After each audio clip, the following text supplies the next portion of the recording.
अच्छा, ये by the way ये जो न्यूटन्स का है ना सिस्टम ऑफ इक्वेशन का, ये वो दास की बुक में भी है सवाल, कुछ सवाल उसमें भी हैं। तो ये मैंने थोड़ा सा इसका डायरेक्टली फॉर्मूला लिख के करवा दिया। वहां पे x n plus one algorithm के तौर पे उसने लिखा हुआ कि x n plus one y n plus one is equal to x n y n. तो वो एन को जीरो पुट करें तो एक्स वन वाई वन किस तरीके से आती है, एन को फिर आगे जीरो पुट करें, वन पुट करें, टू पुट करें, ठीक है। तो जहां पे भी उसने, जहां तक भी उसने कहा होगा कि आपने फाइंड आउट करना, या जहां पे वो रीड होना शुरू हो जाए वहां तक भी, लेकिन मैं आपसे एग्जाम में कभी भी 2 इटरेशन से ज्यादा नहीं पूछूंगा, क्योंकि मुझे पता है कि इसमें टाइम लगता है। 2 या 3 इटरेशन मैक्सिमम।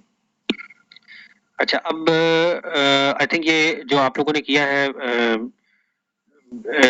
पावर मेथड, वो भी यहाँ पे है। पावर मेथड के भी नोट्स मैंने आपको भेज दिए, अगर किसी को उस बुक में से नहीं समझ आ रही थी तो मेरे हैंड नोट्स में से भी उसको वो समझ सकता। मैं यहाँ पे एक और चैप्टर स्टार्ट करने लगा हूँ डिफरेंशियल इक्वेशंस का, यानी सिंपल जो ऑडीज है, ऑर्डिनरी डिफरेंशियल इक्वेशंस, इनको न्यूमेरिकली हम कैसे सॉल्व करते हैं। There are certain methods, certain different methods to solve numerically an ODE, ठीक है। उसमें से चंद सीधा सीधा मेथड्स जो है वो मैं करूंगा यहाँ पे। और ये आज का मेरा टारगेट है कि मेरा पूरा चैप्टर जो है 4-5 मेथड्स हैं वो मैंने उससे आपको करवाने हैं। और ये मेथड्स सिंपली डिजाइन हो सकते हैं मेपल के अंदर, मैथमेटिका के अंदर और मैट लैब के अंदर। तो मैं आपको थोड़ा सा वो उसका भी दे दूंगा दो, कि मैं कुछ नहीं पूछूंगा उसमें से, एग्जाम में कुछ नहीं पूछूंगा, लेकिन जिसका इंटरेस्ट है वो देख सकता है कि कैसे सॉल्यूशंस आ रहे हैं। अच्छा, Euler's method to solve ODE, ये भी आपने पढ़ा होगा कि Euler's method one of the most famous, most useful method of solving an ordinary differential equation. एक चीज याद रखना कि जब आप पीडीज को सॉल्व करते हैं, आप में से काफी स्टूडेंट्स ने पीडीज पढ़ी होगी, ठीक है। मैं ये नहीं पूछ रहा कि किसने पढ़ी किसने नहीं पढ़ी, लेकिन नॉर्मली आपको एक बता रहा हूँ जनरली जो पीडीज होती हैं उनमें और ऑडीज में क्या फर्क होता है। ऑर्डिनरी डिफरेंशियल इक्वेशन आपने बेतहाशा दफा पढ़ी है, कोई डिफरेंस बता सकता है पार्शियल डिफरेंशियल इक्वेशंस और ऑर्डिनरी डिफरेंशियल इक्वेशन में डिफरेंस क्या होता है? Any student?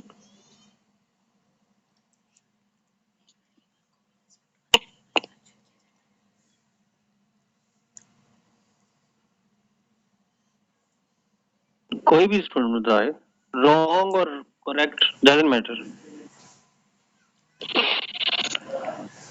आइडिया ही बता दे। फंक्शन होता है वो। अस्सलाम वालेकुम सर। जी जी, ऑर्डर मैटर करते हैं, आई गेस ऑर्डर मैटर करते हैं पार्शियल में। नहीं, तो नंबर ऑफ इंडिपेंडेंट वेरिएबल पे डिपेंड होता है। इसमें ऑर्डिनरी वन होता है, इसमें बिल्कुल जी। तो ऑर्डिनरी में कितने होते हैं और पार्शियल में कितने होते हैं? सही कहा है आपने, अब बता दें कितने कितने होते हैं। सर ऑर्डिनरी में तो जो होता है वो जस्ट मतलब वन ही होता है, लेकिन पार्शियल में वन से ज्यादा होते हैं। पार्शियल में एटलीस्ट 2 होते हैं और 2 से ज्यादा होंगे, लेकिन कम से कम 2 वेरिएबल्स होंगे, ठीक है। तो number of independent variables basically partial, और उसमें जो कि पार्शियल डेरिवेटिव होता है, ठीक है। तो पार्शियल डेरिवेटिव में भी हम एक को करते हैं keeping another as a constant, फिर दूसरे को करते हैं तो keeping first as a constant. तो नंबर ऑफ इंडिपेंडेंट वेरिएबल्स ज्यादा होते हैं पार्शियल डिफरेंशियल इक्वेशन में।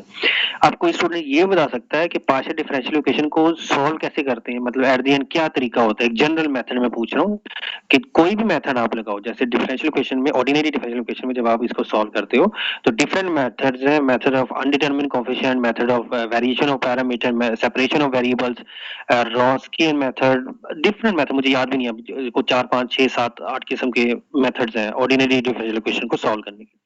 पार्शियल डिफरेंशियल इक्वेशन को सॉल्व करने के और ज्यादा मेथड्स हैं, क्योंकि पार्शियल डिफरेंशियल इक्वेशन में नंबर ऑफ इंडिपेंडेंट वेरिएबल ज्यादा होते हैं, तो उसकी टेक्निक्स नॉन लीनियर को सॉल्व करने की उसी लिहाज से ज्यादा है, ठीक है। अब मुझे सिर्फ आप ये बता दें, सॉरी मुझे सवाल ही भूल गया मैं क्या पूछना चाह रहा था। मैंने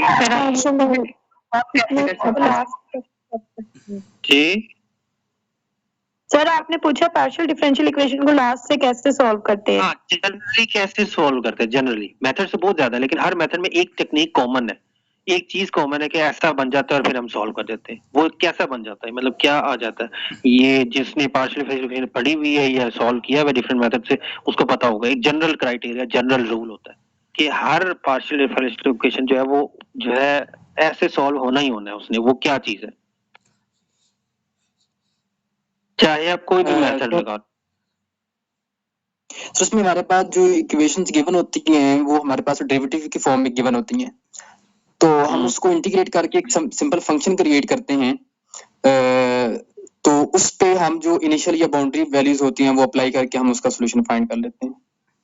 हाँ वो तो ठीक, वो तो ऑर्डिनरी के केस में भी शायद इकबाल, जब हम ऑर्डिनरी डिफरेंशियल इक्वेशन को सॉल्व करते हैं तो जो ऑर्डिनरी डिफरेंशियल इक्वेशन है अगर सेकंड ऑर्डर की है तो दो इनिशियल कंडीशन और इसी तरह से बाउंड्री कंडीशन उसके अंदर होगी, जितने कांस्टेंट आएंगे उतनी कंडीशन उसके लिए रिक्वायर्ड होती हैं, ठीक है। वो कंडीशन लगा के कांस्टेंट की वैल्यू फाइंड आउट करके आप जनरल सोल्यूशन फाइंड आउट कर लेते हैं, लेकिन ऑर्डिनरी के केस में आपको सीएफ यानी कंप्लीमेंट्री सोल्यूशन या कंप्लीमेंट्री फंक्शन और फिर पर्टिकुलर इंटीग्रल या पर्टिकुलर सोल्यूशन और फिर उसका जनरल सोल्यूशन के लिए दोनों का एडिशन करोगे तो जनरल सोल्यूशन, ठीक है, ऐसे ही है ना। तो जो पार्शियल डिफरेंशियल इक्वेशन है उसमें भी मेथड्स हैं, डिफरेंट टेक्निक्स हैं, डिफरेंट मेथड्स हैं, वेव इक्वेशन को डिफरेंट तरीके से करते हैं, सेपरेशन ऑफ वेरिएबल से भी कर लेते हैं, चार पिट मेथड भी है, डिफरेंट मेथड्स हैं।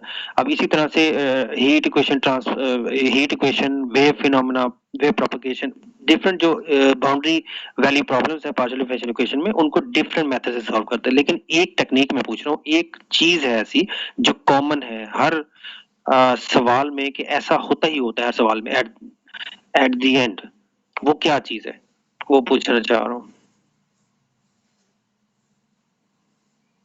मेरे को सिर्फ माइंड में नहीं है।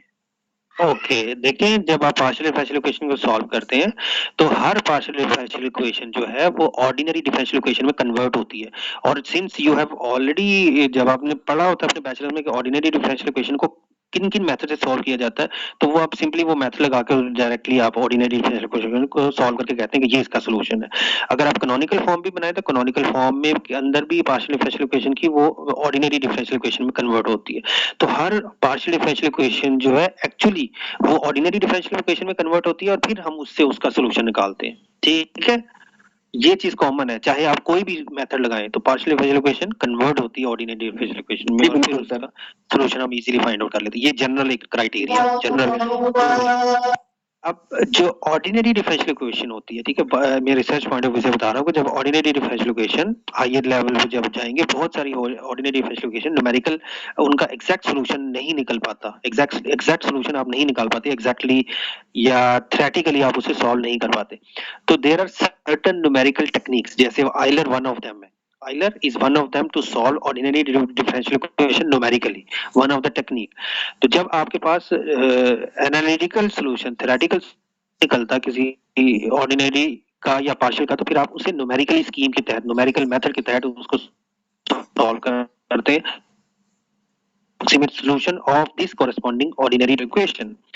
लेकिन कुछ केसेस में होता यह है कि जब हम कह रहे होते हैं कि नहीं हमने इसको एनालाइज करना है, एनालिटिकली भी एनालाइज करना है, तो हायर लेवल पे हम क्या करते हैं कि ऑर्डिनरी डिफरेंशियल इक्वेशन जो होती है उनको हम कन्वर्ट करते हैं डिफरेंस इक्वेशंस के अंदर, डिफरेंस इक्वेशंस के अंदर यानी कॉरेस्पॉन्डिंग डिफरेंस इक्वेशन के अंदर कन्वर्ट करते हैं। फर्क क्या है कि जो ऑर्डिनरी डिफरेंशियल इक्वेशन में है उसमें जो वेरिएबल होता है वो कंटीन्यूअस वेरिएबल होता है, वो कंटीन्यूअस टाइम होता है, या अगर वो पॉपुलेशन मॉडल को शो कर रही है डिके प्रोसेस या कोई भी एक प्रोसेस है, पॉपुलेशन मॉडल है represented by ordinary differential equation, तो उसके अंदर जो जनरेशन होती है वो ओवरलैप करती है, यानी एक पॉइंट से दूसरे पॉइंट में कंटिन्यूस होती है ना, तो ओवरलैप करती है, जबकि जो डिफरेंस इक्वेशन होती है उसमें जनरेशन जो पॉपुलेशन जनरेशन है वो नॉन ओवरलैपिंग होती है, यानी 1998 पे जितनी थी 1999 पे थी पॉइंट वाइज, यानी हर जो ईयर्स है उसका एक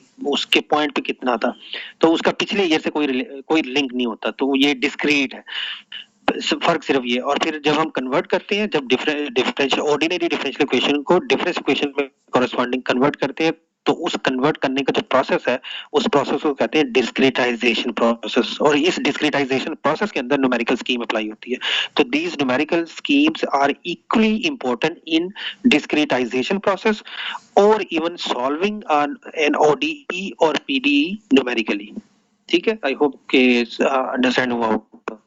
अब हम देखते हैं कि ये आयलर मेथड जो है ऑर्डिनरी डिफरेंशियल इक्वेशन को कैसे न्यूमेरिकली सॉल्व कर रहा है। सपोज करो कि कंसीडर करो ये डिफरेंशियल इक्वेशन है, इनिशियल वैल्यू प्रॉब्लम आपके पास है कि dy over dx is equal to f of xy, ये एक ऑर्डिनरी डिफरेंशियल इक्वेशन है with the initial condition given y of x not is equal to y not, ठीक है। और यहाँ पे आपने एक्चुअली अजान हो रही है तो मैं 2 मिनट चालू रुकूंगा।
जी सूरज,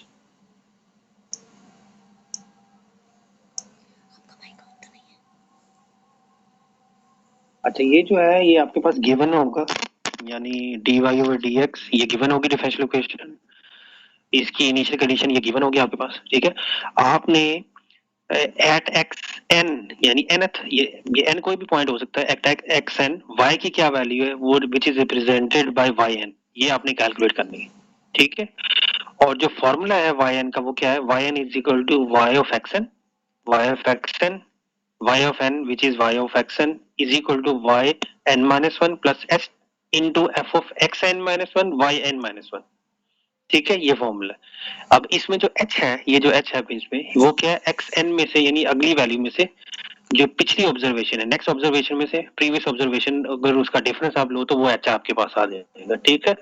यानी कि क्या हुआ कि एक्स एन जो है वो किसके बराबर होगा, x naught plus n times h, x n जो है वो किसके बराबर है, x naught plus n times h. अब इस फॉर्मूले में जो ये वाई एन है, इसमें अगर फॉर एग्जांपल एन को मैं वन, तो y1 आपके पास क्या आ जाएगा, y ऑफ x1 यानी y एट x1 पहली ऑब्जर्वेशन पे y की value which is equal to n रखो तो ये y नॉट आ जाएगा, y naught plus h into f of x naught y naught. And similarly y2 जो है वो क्या आ जाएगा, y एट x2 जी।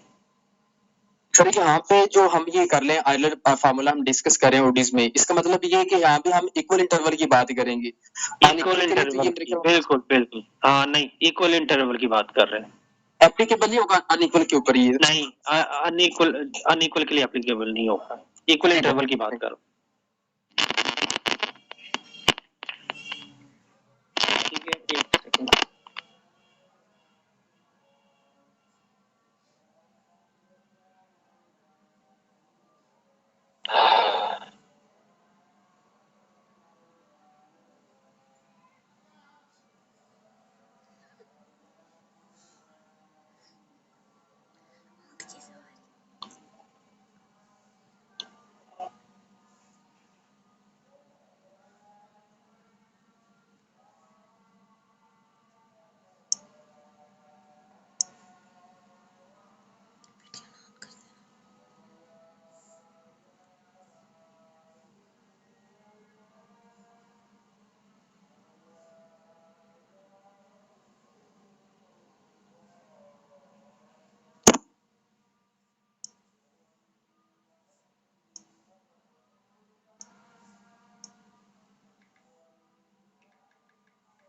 नहीं आ रही। अभी सर का माइक जो है वो म्यूटेड है, तो इसलिए आवाज नहीं आ रही।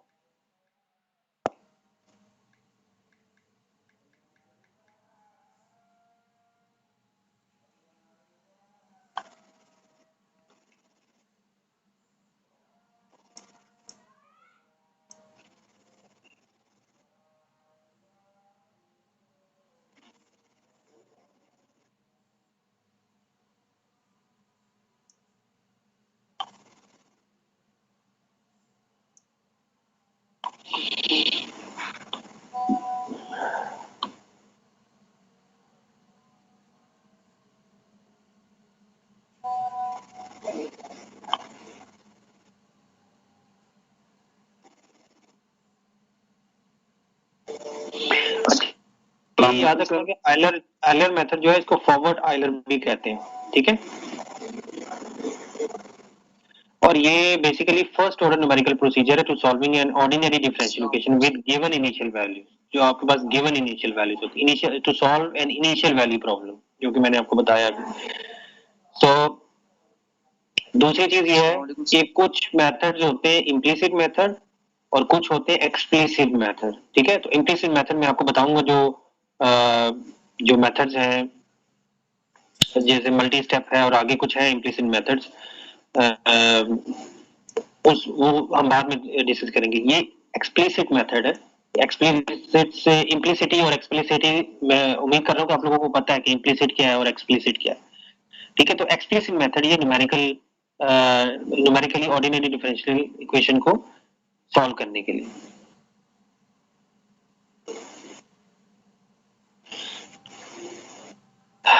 इसका ऑर्डर फर्स्ट होता है, फर्स्ट ऑर्डर मेथड है।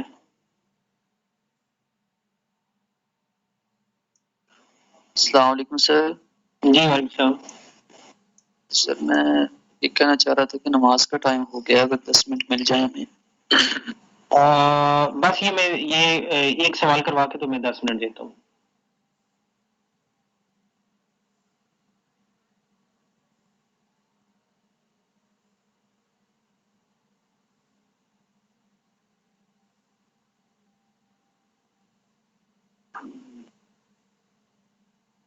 अस्सलाम वालेकुम सर आवाज नहीं आ रही।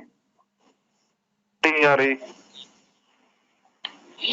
अच्छा ओके, अब ये देखिए सवाल देखिए, find y of 2.2, y at 2.2 ये आपने फाइंड करना है। y ऑफ 2 आपको गिवन है, ठीक है। y ऑफ 2 यानी at x is equal to 2, y की वैल्यू 1 आपको गिवन है। तो जो इनिशियल पॉइंट आपके पास x नोट वो 2 है और y नोट जो है वो 1 है। ये इनिशियल पॉइंट यहाँ से आपने निकाल लिए। आपने y 2.2 पे वैल्यू फाइंड आउट करनी है, ठीक है। अब जो h है वो बेसिकली आप खुद डिटरमिन करेंगे कि जो स्टेप साइज है वो आपने क्या रखना है, ठीक है।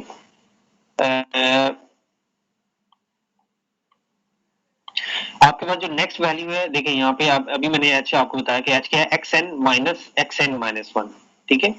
तो आपके पास और जितने भी ऑर्डर यानी जितना स्टेप आप इसका लेना चाह रहे हैं, यानी कि अगर आप फॉर एग्जांपल मैं कहूँ कि इसको 4 स्टेप में आप, यानी मैं कहूँ कि n इज इक्वल टू 4 करें, let n is equal to 4, तो फिर आप क्या करेंगे कि xn minus 1 divided by n, ये होगा h बेसिकली आपका, ठीक है। जितना भी इंटरवल हो, जितना भी, यानी ये यहाँ से निकला basically xn minus x not divided by n, यहाँ से आपको h निकलेगा, ठीक है। तो n दे दे के इसको ये n 2 भी हो सकता है, 3 भी हो सकता है, 4 भी हो सकता है, 6 भी हो सकता है, डिपेंड्स कि कितनी स्टेप्स तक आप इसको लेके जाएंगे। तो यहाँ पे h आप कैलकुलेट, क्योंकि वैल्यू आपने किस पे कैलकुलेट करनी है, 2.2 पे, ठीक है, 2.2 पे। तो this is your next value actually 2.2। तो 2.2 माइनस प्रीवियस वैल्यू अपना भी, तो 2.2 माइनस 2 डिवाइडेड बाई n मैंने यहाँ पे 4 रखा है, लेट्स से। तो 2.2 minus 2 divided by 4 which is 0.2 divided by 4 which is 0.05। अस्सलाम वालेकुम आपका जो बात जो, जी वालेकुम सलाम। सर ये n के चूज करने का कोई है कांसेप्ट कि कैसे चूज करना चाहिए? ये बिल्कुल ये कॉन्सेप्ट इसका ये है कि ये आर के मेथड में ज्यादा आपको क्लियर हो जाएगा जब मैं वहां पे ऑर्डर 2 और ऑर्डर 4 का आएगा। बेसिकली डिपेंड्स कि आपने कितनी स्टेप्स के अंदर इस पॉइंट तक पहुंचना। आपके पास इनिशियल पॉइंट क्या है, बताओगे जरा, इनिशियल पॉइंट क्या है एक्स नॉट? सर 2 है। 2 है। और किस पॉइंट पे पहुंचना है आपने? y की वैल्यू x की किसके लिए निकालनी है? सर x का कौन सा पॉइंट है? 2.2, ठीक है।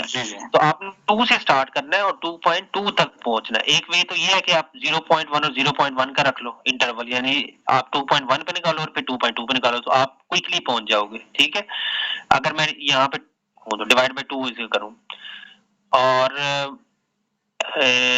अगर मैं इसको 4 से डिवाइड करूं तो मैं मेरे पास आता है 0.05, यानी पहला आपके पास पॉइंट क्या है 2 में 0.05 ऐड करो तो आपके पास क्या आएगा 2.05।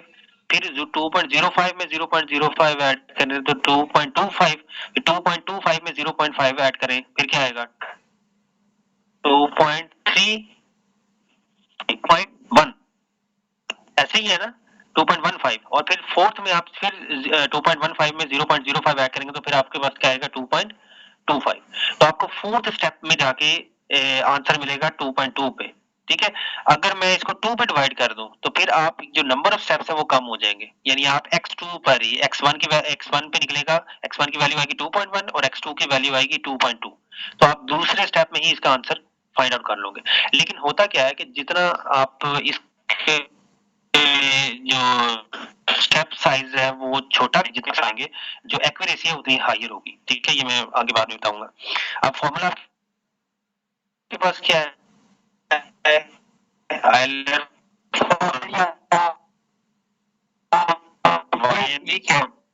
जी सर तो आप यहाँ पे मतलब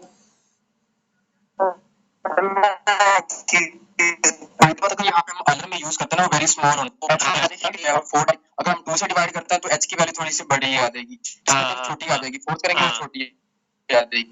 हाँ, जो इसका क्राइटेरिया है ना, या आप इसे कह लें प्रिंसिपल है आइलर का, इसमें जो h होता है h is take a small step, यानी h is step size is small enough कि जो आपका जो इंटरवल है वो फाइनाइट रहे, यानी इतना स्मॉल नहीं कि फॉर एग्जांपल मैं h को 0.00001 ले लूं फॉर एग्जांपल, तो आपके पास तो या मैं ऐसा इंटरवल h ले लूं कि जिससे फाइनाइट ना रहे, नंबर ऑफ स्टेप्स फाइनाइट ना रहे, ठीक है। यानी ये जो बात है ना कि h जो इंटरवल है या जो h है वो साइज स्मॉल, कि आपके जो x1 x2 x3 आपने निकालना है वो जाके आपको कहीं इनफाइनाइट पे जाके आपको मिले, वो फाइनाइट टर्म्स रहनी चाहिए x की। ये समझ आ रही बात की क्या कहना चाह रहा हूँ? जी सर समझ आ रही है इस बात। ठीक है, यानी आप इतना छोटा ना करने h को या इंटरवल को कि आपके जो नंबर जिस स्टेप पे यानी कि आपने 2.2 तक जहां तक पहुंचना है वो आपको इनफाइनाइट इंटरवल उसमें जाके मिले, स्टेप्स में जाके मिले। It should be small enough, but the interval of computation should be finite. Clear होगी बात? अच्छा आगे आए, ये yn is equal to yn minus h times this। अब इसमें आप n is equal to 1 और ये आप इसमें डालें n is equal to 1 रखें तो y1 is equal to y naught plus h times f of x naught y naught, ये आ जाएगा। y1 की वैल्यू आपने निकाली 0.9, n2 रखें तो y2 आपके पास y at x2 आएगा, which is this, और आपने 4 तक जाना है तो जब आपने n equal to 4 तो आपके पास y at x4 आपके पास क्या आया which is y of 2.6692। तो आप कह सकते हैं कि y at 2.2 is 0.68692। क्लियर है? ये आगे जाऊंगा की बजाय 6 सकते हैं, वो 6 भी ले सकते हैं, आप बिल्कुल 6 भी ले सकते हैं, लेकिन ये मैं असाइनमेंट और उसमें ना मैं ये रिस्ट्रिक्ट करूंगा कि ताकि सबकी सिमिलैरिटी रहे।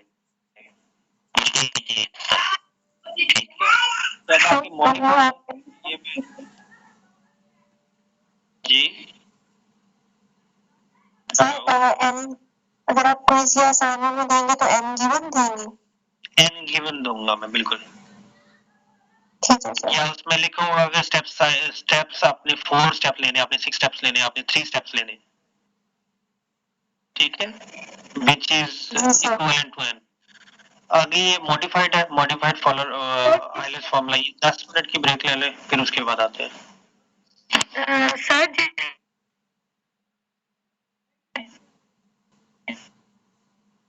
हमें स्टेप लेने होंगे, हमें उतने से डिवाइड करना होगा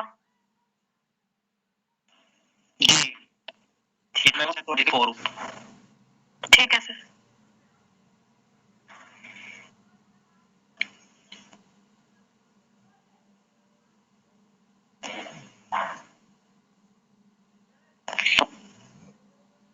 ठीक है, 10 मिनट की ब्रेक है, 5:55 पे आ जाइएगा।